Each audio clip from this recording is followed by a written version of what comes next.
In a Polish auditorium, Ukrainian refugees watch a film comparing the World War II destruction of Warsaw with last year's Russian bombardment of Mariupol. Warsaw was rebuilt and rose shiny and new from the ashes.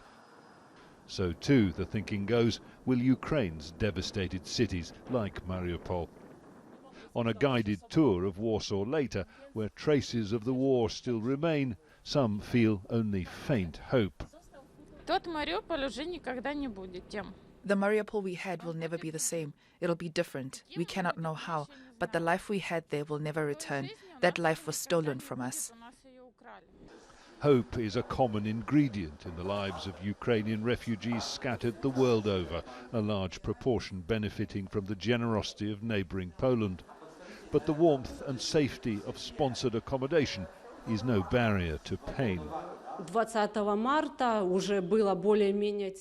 20th was a more or less quiet day, so we left the basement, and I remember it was my daughter's birthday.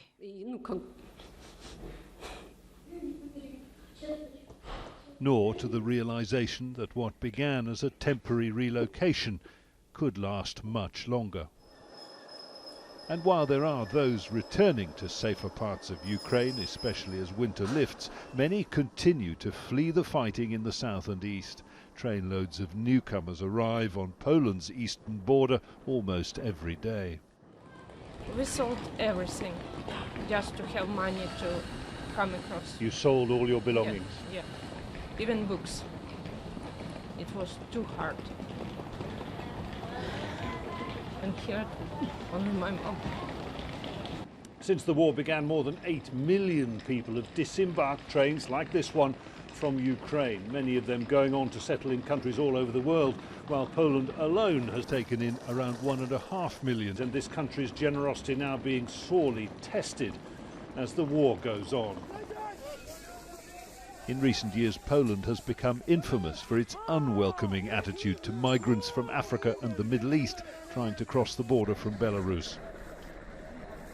Not so those from Ukraine. But while the country spends billions of dollars supporting them, and as the cost of living soars, the hope that they'll one day be able to leave Poland is not felt by the Ukrainians alone. Jonah, Al Jazeera, Przemysl, Poland.